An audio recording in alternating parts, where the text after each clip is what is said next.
waan tokko siif dhaama. Takkaffaa anas na fayyada sillee ni fayyada. Abdii hin muratin jirurraa. Yeroo kamiyyuu waan yaaltee dadhabde tokko abdii irraa hin muratin. Akkas jedhee mlataan yaaltee dadhabdus abdiin kutin jirurraa. Bulchanii bubbulchanii lafee uumu tirurraa.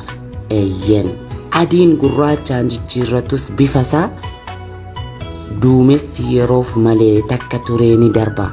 Akka biiftuu nyaatamtee duumessaan liqinfamtee suuta jetteetu baata. Atis yootti sabar rakkoon sin tuqne hin jiru obsuudha si gaafata. Obsan malee jireenyi salphaatti yoon bal'ata. Yaada xiqqaa safartee abdii kee hin booressin isa har'a dhabdeedhaaf boruu kee hin balleessin. Galatooma.